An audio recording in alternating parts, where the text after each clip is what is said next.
Esdras, capítulo 1. No primeiro ano de Ciro, rei da Pérsia, em cumprimento à palavra do Eterno anunciada por Jeremias, o Eterno incitou Ciro, rei da Pérsia, a fazer um pronunciamento oficial em todo o seu reino.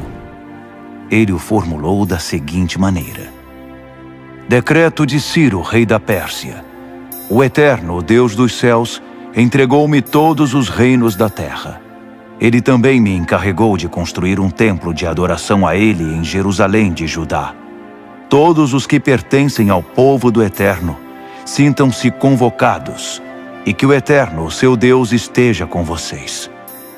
Subam a Jerusalém de Judá e reconstruam o templo do Eterno, o Deus de Israel, o Deus de Jerusalém. Quem ficar para trás, onde quer que esteja vivendo, ajudará enviando prata, ouro, ferramentas e animais, além das ofertas voluntárias para o templo de Deus em Jerusalém.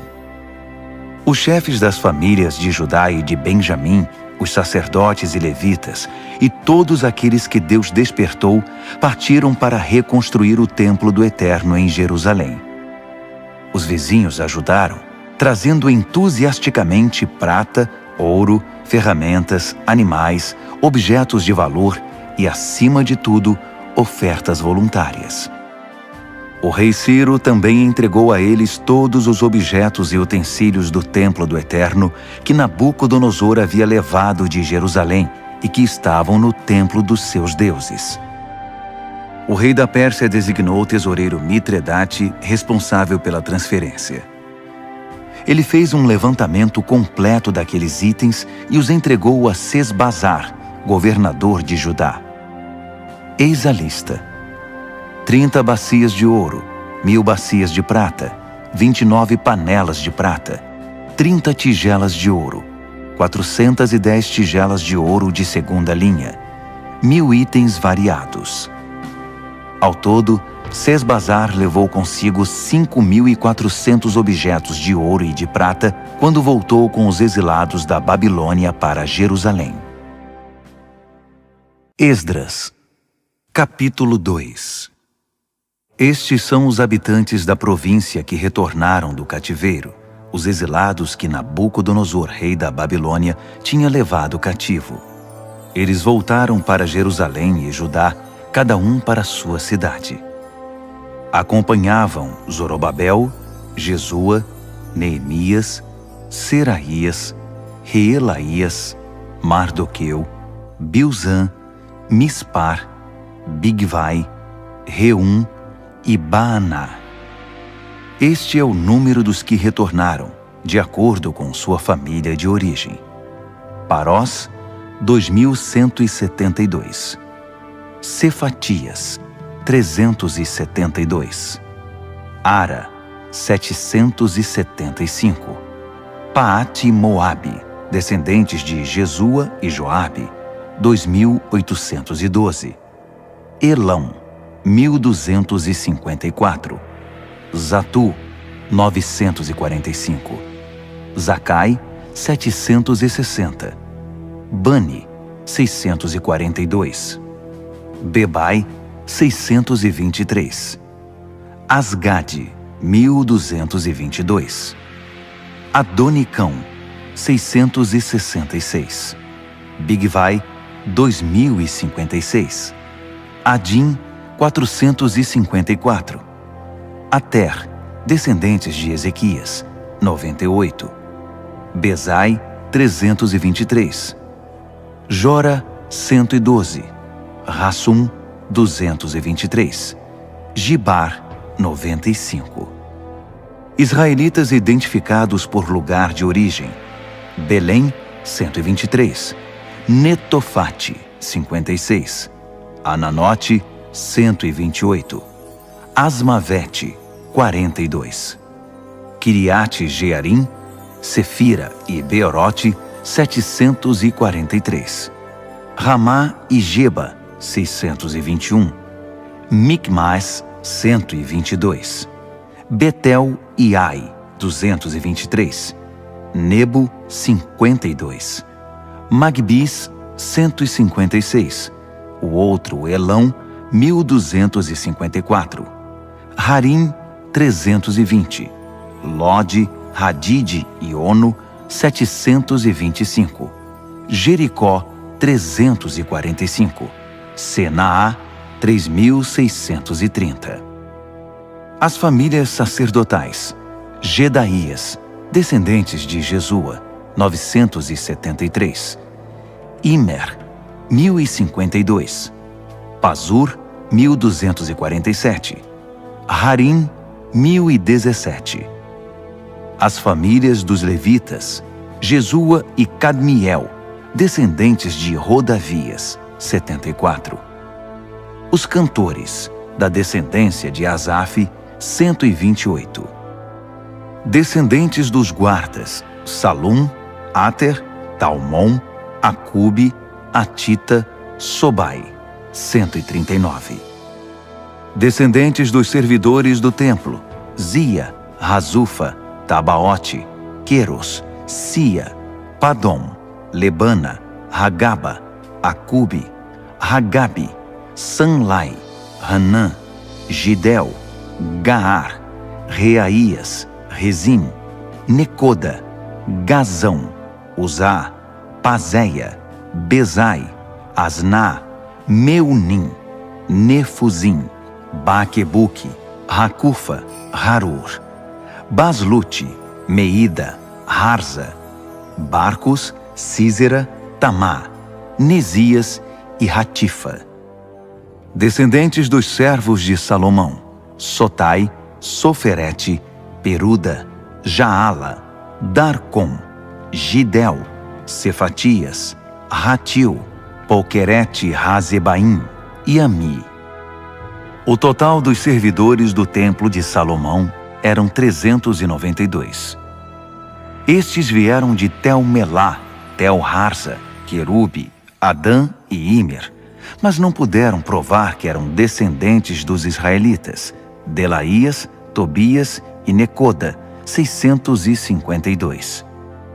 O mesmo aconteceu com os descendentes dos sacerdotes: Rabaías, Racós e Barzilai, que se casou com uma filha de Barzilai de Gileade e era chamado por esse nome. Eles procuraram os registros da família, mas não os encontraram. Por isso foram impedidos de exercer o trabalho de sacerdote e considerados ritualmente impuros. O governador determinou que eles não poderiam comer do alimento sagrado até que um dos sacerdotes definisse a situação deles por meio do Urim e do Tumim. O total dos que voltaram do exílio foi 42.360. Sem contar os escravos, que totalizavam 7.337. Também havia 200 cantores, que possuíam 736 cavalos, 245 mulas, 435 camelos e 6.720 jumentos. Alguns dos chefes das famílias, ao chegarem ao templo do Eterno em Jerusalém, entregaram ofertas voluntárias para a reconstrução do templo de Deus no lugar original. Eles contribuíram para a construção de acordo com suas possibilidades. O resultado: 500 quilos de ouro, 3 toneladas de prata e 100 vestes sacerdotais. Os sacerdotes, os levitas e algumas pessoas do povo estabeleceram-se em Jerusalém. Os cantores, os guardas e os servidores do templo foram para suas cidades de origem. Todos os israelitas encontraram um lugar para morar. Esdras, capítulo 3. No 7º mês, quando os israelitas se estabeleceram em suas cidades, todo o povo se reuniu em Jerusalém. Jesua, filho de Josadaque, com seus parentes sacerdotes, e Zorobabel, filho de Sealtiel, com seus parentes, começaram o trabalho de construção do altar do Deus de Israel para oferecer as ofertas queimadas, conforme a revelação de Moisés, homem de Deus. Apesar de estarem com medo do que os vizinhos não israelitas pudessem fazer, começaram mesmo assim a erguer o altar sobre os alicerces e a apresentar ofertas queimadas de manhã e à tarde. Também celebraram a festa das cabanas conforme prescrito e apresentaram as ofertas queimadas determinadas para cada dia. Também apresentaram as ofertas dos sábados, da lua nova e das festas sagradas, bem como as ofertas voluntárias ao Eterno. Começaram a oferecer as ofertas queimadas ao Eterno no primeiro dia do 7º mês, apesar de não terem sido lançados ainda os alicerces do templo do Eterno. Eles contribuíram com dinheiro para a contratação de pedreiros e carpinteiros. Também deram comida, bebida e azeite para o povo de Sidom e de Tiro, como pagamento pelo cedro que trouxeram pelo mar do Líbano até Jope, uma carga autorizada por Ciro, rei da Pérsia. No 2º mês do 2º ano da chegada deles ao local do templo do Eterno em Jerusalém, Zorobabel, filho de Sealtiel, e Jesua, filho de Josadaque, com seus parentes sacerdotes e levitas, e todos os que voltaram do exílio para Jerusalém, deram início ao trabalho. Nomearam os levitas de 20 anos de idade ou mais para supervisionar a reconstrução do templo do Eterno. Jesua e seus parentes uniram-se a Cadmiel, Binui e Rodavias e aos parentes de Henadade, todos levitas, para supervisionar os trabalhadores do templo de Deus. Quando os trabalhadores lançaram os alicerces do templo do Eterno, os sacerdotes, com suas vestimentas, ficaram de pé com as trombetas, e os levitas, descendentes de Asaf, com os símbolos para louvar o Eterno, conforme a tradição de Davi, rei de Israel. Eles cantaram responsivamente ao Eterno com louvores e ações de graças. Sim, Deus é bom.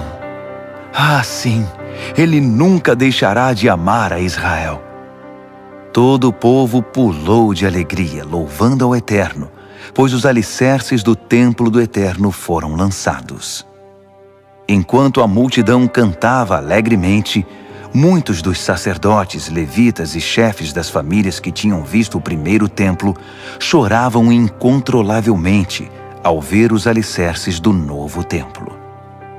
Era impossível distinguir os sons de alegria do choro. O barulho podia ser ouvido de longe. Esdras, capítulo 4. Os antigos inimigos de Judá e de Benjamim souberam que os exilados estavam reconstruindo o templo do Eterno, o Deus de Israel. Eles vieram conversar com Zorobabel e com os chefes das famílias. Queremos ajudá-los porque também adoramos ao Deus de vocês. Temos oferecido sacrifícios a ele desde que Esar-Hadon, rei da Assíria, nos trouxe para cá. Mas Zorobabel, Jesua e o restante dos chefes das famílias de Israel responderam: de maneira alguma. A construção do templo do nosso Deus não significa a mesma coisa para vocês. Só nós construiremos o templo para o Eterno, o Deus de Israel. Fomos nós que recebemos de Ciro, rei da Pérsia, a incumbência de reconstruí-lo. Depois disso, aqueles homens começaram a fazer de tudo para desanimar o povo de Judá e para amedrontar os trabalhadores. Eles chegaram a contratar gente de fora para trabalhar. A perturbação durou 15 anos, durante todo o reinado de Ciro até o reinado de Dario, reis da Pérsia. Na verdade, no início do reinado de Xerxes, eles fizeram uma denúncia contra os moradores de Judá e de Jerusalém. Mais uma vez, no reinado de Artaxerxes, Bislão, Mitredate, Tabeel e seus companheiros escreveram ao rei da Pérsia sobre os problemas de Jerusalém. A carta foi escrita em aramaico e foi traduzida. O texto a seguir está em aramaico. Reum, o oficial no comando, e Sinzai, o secretário, escreveram uma carta contra Jerusalém e Artaxerxes, o rei, como segue. Do comandante Reum e do secretário Sinzai e dos seus companheiros, os juízes e os oficiais, sobre o povo de Trípoli, da Pérsia, de Ereque e da Babilônia, Os elamitas de Susã e das demais nações que o poderoso e famoso Assurbanipal deportou e estabeleceu na cidade de Samaria e em outros lugares a oeste do Eufrates. Esta é a cópia da carta que enviaram. Ao rei Artaxerxes, dos seus servos da terra a oeste do Eufrates. Queremos informar o rei que os judeus que partiram daí e chegaram a Jerusalém começaram a reconstruir essa cidade rebelde e má. Estão empenhados em terminar os muros e em reconstruir os alicerces. O rei precisa saber que quando a cidade estiver reconstruída e os muros terminados, os moradores não pagarão mais 1 centavo de tributo, taxas ou impostos. O tesouro real sofrerá com a perda. Somos leais ao rei e não podemos ficar apáticos enquanto o rei é insultado. Daí o interesse em relatar a situação. Sugerimos que o senhor procure nos registros históricos dos seus antepassados e constatará que essa cidade é rebelde, um espinho para qualquer rei ou governador. É um centro de conflitos e revoltas, e isso há muito tempo. Por isso a cidade foi destruída. Queremos que o rei saiba que se a cidade for reconstruída e seus muros restaurados, o Senhor perderá o que tem nas províncias da além do Eufrates. O rei mandou a resposta ao comandante Reum, ao secretário Sinzai e ao restante dos seus companheiros que viviam em Samaria e em outras localidades a oeste do Eufrates. A paz esteja com vocês. A carta que vocês mandaram foi traduzida e lida para mim. Mandei pesquisar os registros e, de fato, foi constatado que essa cidade se revoltou muitas vezes contra os reis. A rebeldia é um hábito antigo ali. Descobri que houve reis poderosos que conquistaram terras a oeste do Eufrates e impuseram taxas, tributos e impostos. Então, façam o seguinte. Mandem esses homens interromperem a obra imediatamente e não permitam que a recomecem até que eu mande. Sejam rápidos e firmes. Eles já causaram muitos danos aos reis. A carta do rei Artaxerxes foi lida para Reum, para o secretário Sinzai e seus companheiros. Eles não perderam tempo. Foram logo avisar os judeus em Jerusalém e os obrigaram a interromper a obra. Assim, a reconstrução do Templo do Eterno em Jerusalém foi interrompida. Nada foi feito até o 2º ano do reinado de Dario, rei da Pérsia. Esdras, capítulo 5. Enquanto isso, os profetas Ageu e Zacarias, filho de Ido, pregavam aos judeus em Judá e em Jerusalém com autoridade concedida pelo Deus de Israel. Por isso, Zorobabel, filho de Sealtiel, e Jesua, filho de Josadaque, reiniciaram a reconstrução do templo de Deus em Jerusalém. Os profetas de Deus vieram ajudá-los. Tatenai, governador do território a oeste do Eufrates na época, Setar-Bozenai e seus companheiros procuraram os israelitas e perguntaram: quem deu autorização a vocês para reconstruir o templo e restaurar os muros? Então informamos a eles os nomes dos encarregados da construção. Mas Deus estava atento aos líderes dos judeus. Por isso a obra não foi interrompida até Dario ser informado e enviar a resposta oficial. Tatenai, governador do território a oeste do Eufrates, Setar-Bozenai e seus companheiros, os oficiais do território, enviaram uma carta ao rei Dario. Este é o conteúdo.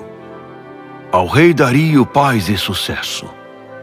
Queremos relatar ao rei que fomos à província de Judá, ao templo do grande Deus que está sendo reconstruído com enormes pedras.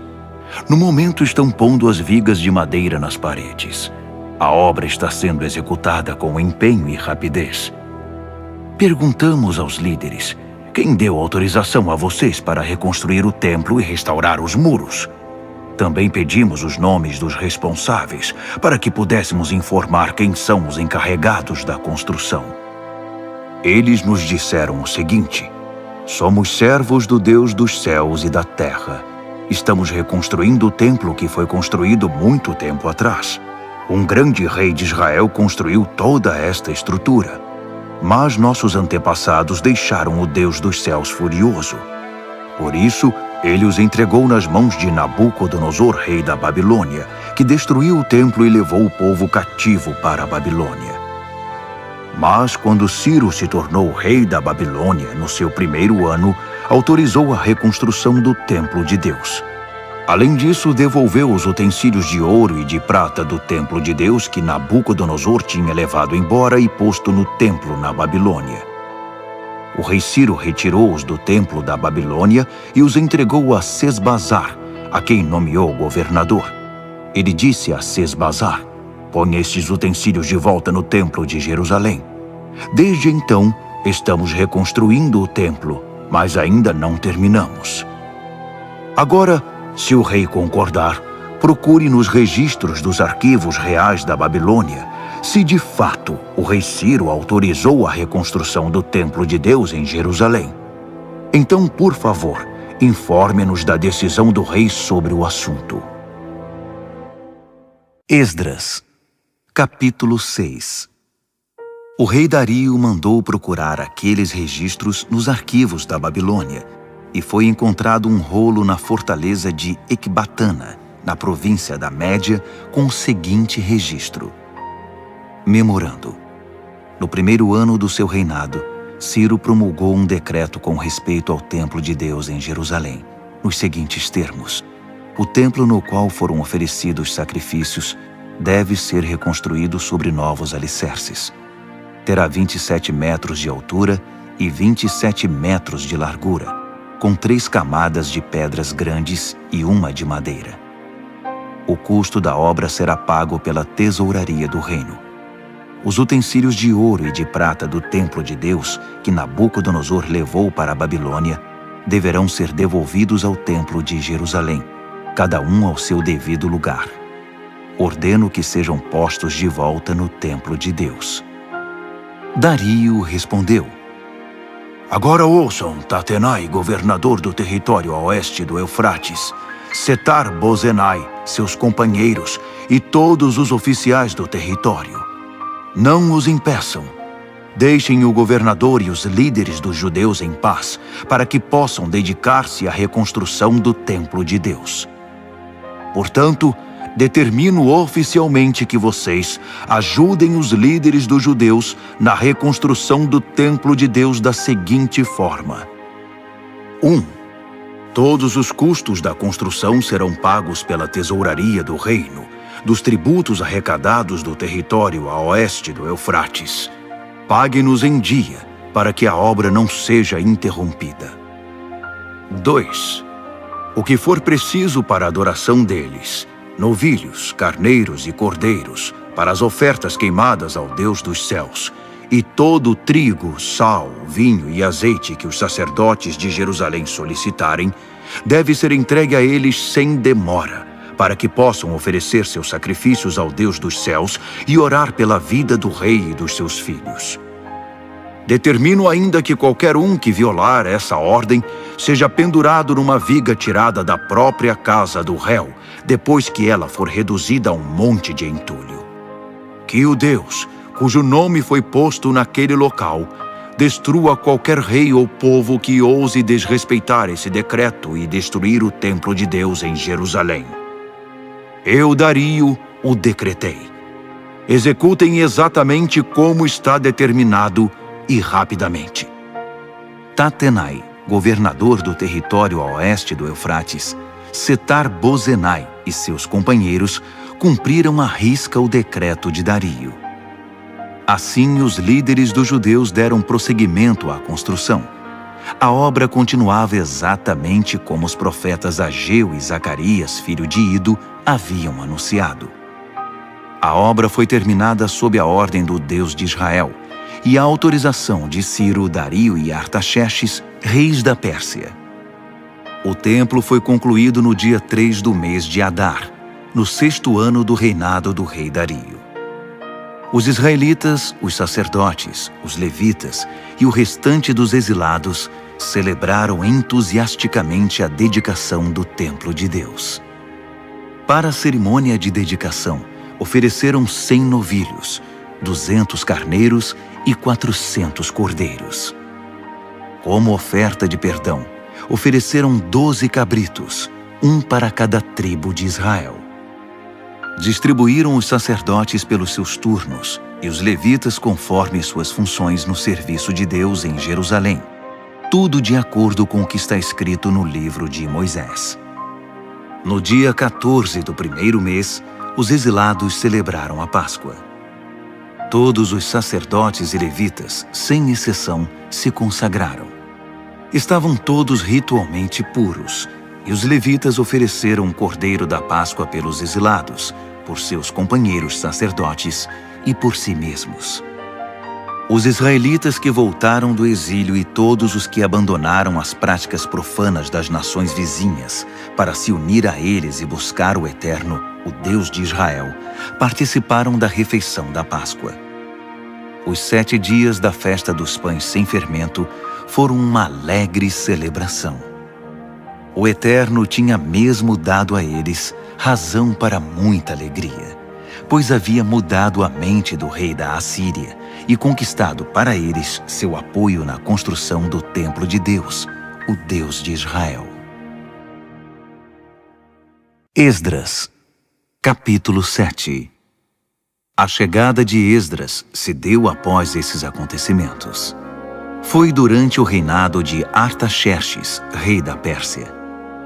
Esdras era filho de Seraías, filho de Azarias, filho de Ilquias, filho de Salum, filho de Zadoque, filho de Aitube, filho de Amarias, filho de Azarias, filho de Meraiote, filho de Zeraías, filho de Uzi, filho de Buque, filho de Abizua, filho de Finéias, filho de Eleazar, filho de Arão, o sacerdote principal.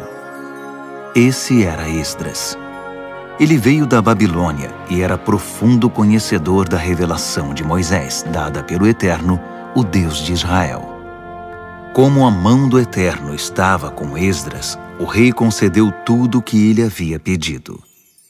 Alguns israelitas, os sacerdotes, os levitas, os cantores, os guardas e os servidores do templo, o acompanharam na viagem a Jerusalém, no 7º ano do reinado de Artaxerxes. Eles chegaram no 5º mês daquele ano. Esdras tinha saído da Babilônia no 1º dia do 1º mês, e a chegada a Jerusalém aconteceu no 1º dia do 5º mês, sob a direção protetora de Deus. Esdras dedicou-se a estudar e a praticar a revelação de Deus, e a ensinar aos israelitas as verdades contidas no livro. Esta é a carta que o rei Artaxerxes entregou a Esdras, sacerdote e estudioso, mestre em questões relativas aos ensinamentos do Eterno para Israel. Artaxerxes, rei dos reis, ao sacerdote Esdras, estudioso dos mandamentos do Deus do céu. Paz e sucesso. Estabeleço por meio deste decreto que qualquer israelita cidadão do meu reino que queira subir a Jerusalém, até mesmo os seus sacerdotes e levitas, estão autorizados a ir. Vocês estão sendo enviados pelo rei e seus 7 conselheiros para verificar como está Judá e Jerusalém em relação à obediência ao ensino do seu Deus que vocês estão levando em mãos. Vocês também estão autorizados a levar a prata e o ouro que o rei e os seus conselheiros estão doando para o Deus de Israel, que habita em Jerusalém, e a prata e o ouro arrecadados por meio da contribuição generosa de toda a Babilônia, incluindo a do povo e dos sacerdotes, para o templo do seu Deus em Jerusalém. Utilizem esse dinheiro criteriosamente para comprar bois, carneiros, cordeiros e os ingredientes para as ofertas de cereal e de bebida. Depois, ofereçam-nas sobre o altar do templo do seu Deus em Jerusalém. Fiquem à vontade para utilizar o restante da prata e do ouro naquilo que vocês e seus parentes acharem melhor, conforme a vontade do seu Deus. Entreguem ao Deus de Jerusalém os utensílios que foram devolvidos a vocês para o serviço no templo do seu Deus. Se precisarem de mais alguma coisa para o templo, paguem com os recursos da tesouraria do reino. Eu, o rei Artaxerxes, autorizo solenemente e determino a todos os tesoureiros do território a oeste do Eufrates que forneçam ao sacerdote Esdras, o estudioso dos mandamentos do Deus do céu, tudo de que ele precisar, até a quantia de 3,5 toneladas de prata, 100 tonéis de trigo, 10 barris de vinho, 10 barris de azeite e sal à vontade. Tudo que o Deus dos céus exigir para o templo deve ser entregue sem hesitação, porque o rei e seus filhos arriscariam provocar sua ira. Fique claro que ninguém poderá cobrar tributos, taxas ou impostos de nenhum sacerdote, levita, cantor, guarda do templo, servidor do templo ou qualquer trabalhador vinculado ao templo de Deus. Eu o autorizo, Esdras, com a sabedoria que Deus deu a você, a nomear magistrados e juízes para administrar a justiça a todo o povo do território a oeste do Eufrates, que viva de acordo com os mandamentos de Deus. Você tem a missão de ensinar os mandamentos de Deus aos que não os conhecem. Quem não obedecer aos mandamentos do seu Deus e às leis do rei, deve ser imediatamente processado e punido com morte, exílio, multa ou prisão. Bendito seja o Eterno, o Deus de nossos antepassados, que concedeu ao rei o propósito de honrar o templo do Eterno em Jerusalém. Além do mais, Deus fez que o rei e todos os seus conselheiros e oficiais influentes fossem benevolentes para comigo. O Eterno, meu Deus, esteve ao meu lado. Por isso estou pronto para ir. Já organizei a viagem de todos os líderes de Israel que irão me acompanhar. Esdras, capítulo 8. Estes foram os chefes das famílias e os que se alistaram para sair comigo da Babilônia, no reinado do rei Artaxerxes. Da família de Finéias, Gerson; família de Itamar, Daniel; família de Davi, Atos; família de Secanias; família de Parós, Zacarias com 150 homens registrados; família de Paate-Moabe, Elioenai, filho de Zeraías com 200 homens; família de Zatu, Secanias, filho de Jeeziel, com 300 homens; família de Adim, Ebede, filho de Jonatas, com 50 homens; família de Elão, Jesaías, filho de Atalias, com 70 homens; família de Cefatias, Zebadias, filho de Micael, com 80 homens; família de Joabe, Obadias, filho de Jeiel, com 218 homens; família de Bani, Selomite,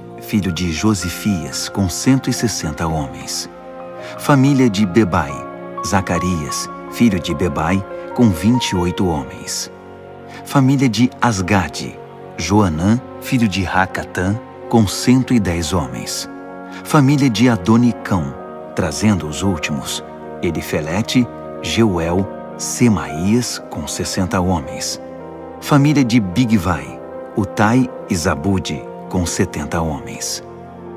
Eu os reuni próximo ao canal que desce para Aava. Acampamos ali 3 dias. Descobri que no grupo só havia leigos e sacerdotes, mas nenhum levita. Por isso, mandei chamar os líderes Eliezer, Ariel, Semaías, Eunatã, Jaribe, Eunatã, Natã, Zacarias e Mesulão, e os mestres Joiaribe e Eunatã. Depois, mandei que falassem com Ido, chefe da cidade de Cassifia. Expliquei o que deveriam dizer a Ido e a seus parentes que moram em Cassifia. Mande-nos ministros para o templo do nosso Deus. A boa mão de Deus estava conosco, Por isso eles trouxeram um homem sábio da família de Mali, filho de Levi, filho de Israel, que se chamava Serebias. Entre filhos e irmãos vieram 18 homens. Trouxeram também Razabias e Jesaías da família de Merari. Entre filhos e irmãos eram 20 homens. Também vieram 220 servidores do templo, descendentes dos que ministravam no templo que Davi e os oficiais haviam designado para auxiliar os levitas em seu trabalho. Todos foram registrados pelo nome. Perto do canal de Aava, proclamei um jejum, pois era hora de demonstrar humildade diante do nosso Deus e de orar por sua orientação e proteção na viagem, pelas pessoas e pelos bens que estávamos transportando. É que eu tinha ficado sem jeito de pedir uma escolta ao rei contra os assaltos na estrada. Em vez disso, dissemos a ele: o nosso Deus protege todos os que o buscam, mas se desvia daqueles que o abandonam. Assim jejuamos e oramos por nossa viagem, e Deus nos ouviu. Depois escolhi a 12 dos principais sacerdotes, Serebias, Razabias e 10 de seus irmãos, e pesamos a prata, o ouro, os utensílios e as ofertas para o templo do nosso Deus que o rei, os seus conselheiros e todos os israelitas haviam doado. O resultado: 25 toneladas de prata. 100 utensílios de prata no valor de quase 4 toneladas de ouro, 20 tigelas de ouro de 8,5 kg, 2 vasilhas de bronze polido, tão valioso quanto o ouro. Depois da contagem, declarei: vocês e esses utensílios estão consagrados ao Eterno. A prata e o ouro são ofertas voluntárias para o Eterno, o Deus de seus antepassados. Guardem esses objetos, até que possam pesá-los no templo do nosso Deus, diante dos sacerdotes, dos levitas e dos chefes das famílias que estão em Jerusalém. Os sacerdotes e os levitas ficaram responsáveis por tudo que foi pesado e entregue a eles e tomaram todas as providências para levá-los ao templo de nosso Deus em Jerusalém. Saímos do canal de Aava no dia 12 do primeiro mês, em direção a Jerusalém. Deus esteve conosco durante toda a viagem e nos protegeu de assaltos e de bandidos nas estradas. Chegamos a Jerusalém e aguardamos 3 dias. No 4º dia, a prata, o ouro e os utensílios foram pesados no templo do nosso Deus e entregues a Meremote, filho do sacerdote Urias. Eleazar, filho de Finéias, estava com ele, além dos levitas Josabade, filho de Jesua, e Noadias, filho de Binuí. Tudo foi contado e pesado, e registraram o peso total. Quando chegaram os exilados, eles ofereceram ofertas queimadas ao Deus de Israel como segue: 12 bois, representando as tribos de Israel, 96 carneiros, 77 cordeiros, 12 cabritos como oferta de perdão. Tudo isso foi oferecido como oferta queimada ao Eterno. Também divulgaram as ordens do rei aos administradores das províncias nomeados no território a oeste do Eufrates, e eles deram todo o apoio ao povo na obra do templo de Deus. Esdras, capítulo 9. Depois de tudo pronto, os líderes vieram conversar comigo. Disseram: o povo de Israel e os sacerdotes e levitas não se separaram dos povos vizinhos, nem das práticas perversas e obscenas dos cananeus, dos heteus, dos fariseus, dos jebuseus, dos amonitas, dos moabitas, dos egípcios e dos amorreus. Eles deram suas filhas em casamento a esses povos, e seus filhos se casaram com as filhas deles. A linhagem santa agora está misturada com esses povos. Os nossos líderes e oficiais foram os primeiros a cometer esse pecado. Quando ouvi isso, rasguei minha roupa, até minha túnica. Arranquei cabelo da cabeça e da barba e me joguei no chão desesperado. Muitos estavam tremendo de medo em virtude do que Deus estava dizendo sobre a traição dos exilados. Eles se reuniram ao meu redor e se sentaram muito aflitos, aguardando o sacrifício da tarde. Na hora do sacrifício, criei coragem. Levantei-me e, com a roupa rasgada e a túnica na altura do joelho, levantei as mãos para o Eterno e orei. Meu Deus, estou tão envergonhado que nem consigo olhar para ti.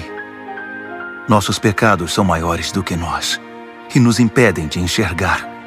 Nossa culpa chegou até o céu. Estamos atolados em culpa desde os tempos de nossos antepassados. Por causa do nosso pecado, nossos reis e sacerdotes, fomos entregues a reis estrangeiros para sermos mortos, levados cativos, saqueados e envergonhados, como acontece hoje. Agora, por um breve momento, o Eterno, nosso Deus, permitiu que alguns de nós escapassem e pisassem de novo este santo lugar. Assim fez nossos olhos brilharem e aliviou um pouco o nosso sofrimento. Éramos escravos. Mesmo assim, o nosso Deus não nos abandonou. Ele nos fez obter o favor dos reis da Pérsia e nos tem dado coragem para reconstruir o templo do nosso Deus, restaurar suas ruínas e construir um muro de defesa para Judá e Jerusalém. Agora, ó Deus, depois de tudo isso, o que podemos dizer? Pois desprezamos os teus mandamentos, que nos deste por meio dos teus servos, os profetas.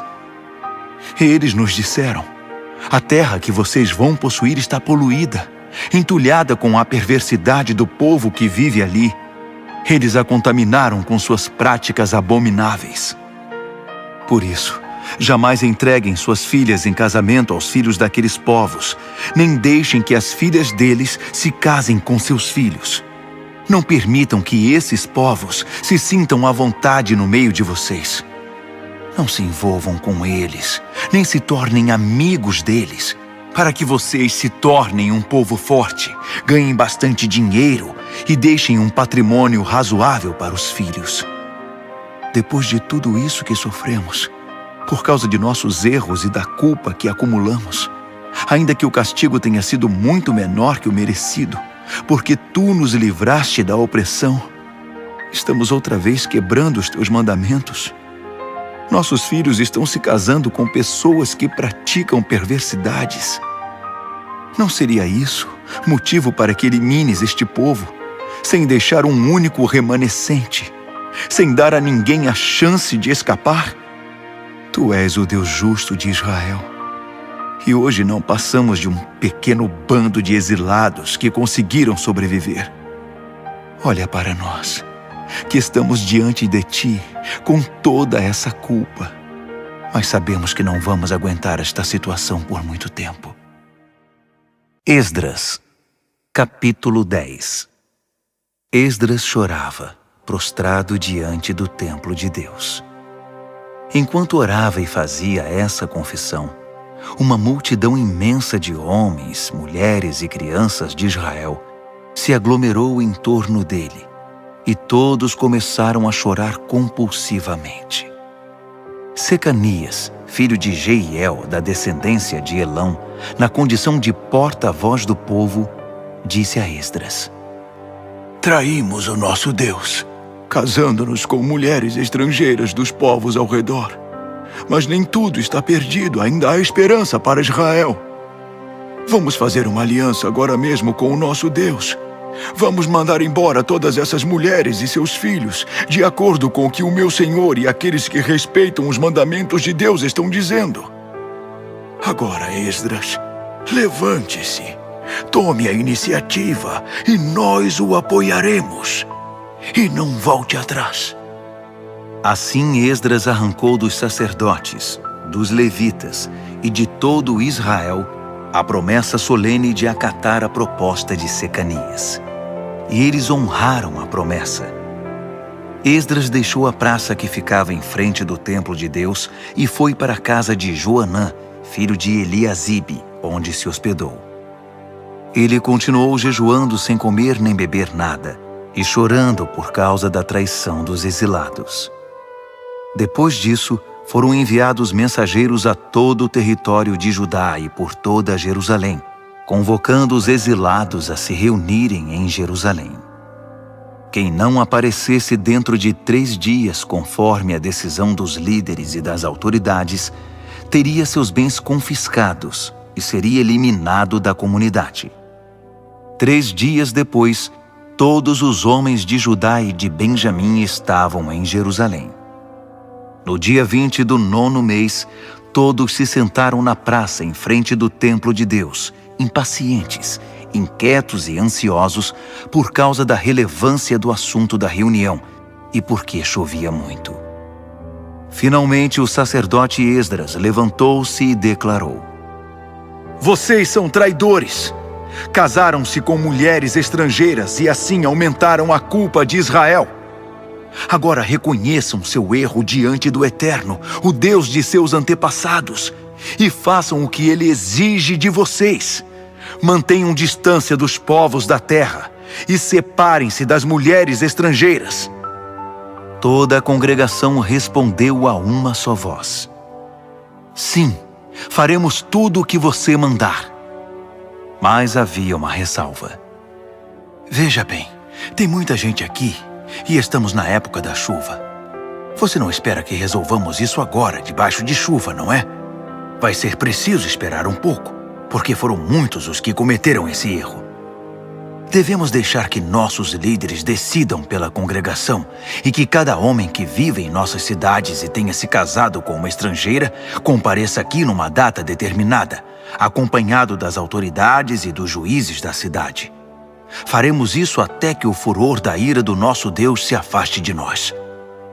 Os únicos que se opuseram à sugestão foram Jonatas, filho de Azael, e Jazeías, filho de Tiquvá, apoiados por Mesulão e pelo levita Sabetai. Então, os exilados decidiram pôr o plano em prática. O sacerdote Esdras escolheu pessoalmente homens que eram chefes de famílias. No primeiro dia do 10º mês, eles se reuniram para estudar a questão. No primeiro dia do 1º mês, todos os casos de homens que haviam se casado com mulheres estrangeiras estavam resolvidos. Entre as famílias dos sacerdotes, os que se casaram com mulheres estrangeiras foram: da família de Jesua, filho de Josadaque e seus irmãos, Maazéias, Eliezer, Jaribe e Gedalias. Todos se comprometeram em despedir suas mulheres e deram um aperto de mão, como sinal de compromisso. Também trouxeram um carneiro do rebanho como oferta de reparação. Da família de Imer, Hanani e Zebadias. Da família de Harim, Maazéias, Elias, Semaías, Jeiel e Uzias. Da família de Pazur, Elioenai, Maazéias, Ismael, Natanael, Josabade e Eleasa. Entre os levitas, Josabade, Simei, Quelaías, isto é, Quelita, Petaías, Judá e Eliezer. Entre os cantores, Eliasibe. Entre os guardas do templo, Salum, Telem e Uri. Entre os outros israelitas, da família de Parós, Ramias, Gesias, Malquias, Miamim, Eleazar, Malquias e Benaia. Da família de Elão, Matanias, Zacarias, Jeiel, Abdi, Jeremote e Elias. Da família de Zatu, Elioenai, Eliasibe, Matanias, Jeremote, Zabade e Aziza. Da família de Bebai, Joanã, Hananias, Zabai e Atlai. Da família de Bani, Mesulão, Maluque, Adaías, Jazube, Seal e Jeremote. Da família de Paate Moabe, Adna, Quelau, Benaia, Maazéias, Matanias, Bezalel, Binui e Manassés. Da família de Harim, Eliezer, Isias, Malquias, Semaías, Simeão, Benjamim, Maluque e Semarias. Da família de Hassum, Matenai, Matatá, Zabade, Elifelete, Jeremai, Manassés e Simei. Da família de Bani, Maadai, Anrão, Uel, Benaia, Bedias, Queluí, Vânias, Meremote, Eliasibe, Matanias, Matenai e Jaazai. Da família de Binui, Simei, Selemias, Natã, Adaías, Macnadbai, Sazai, Sarai, Azarreel, Selemias, Semarias, Salum, Amarias e José.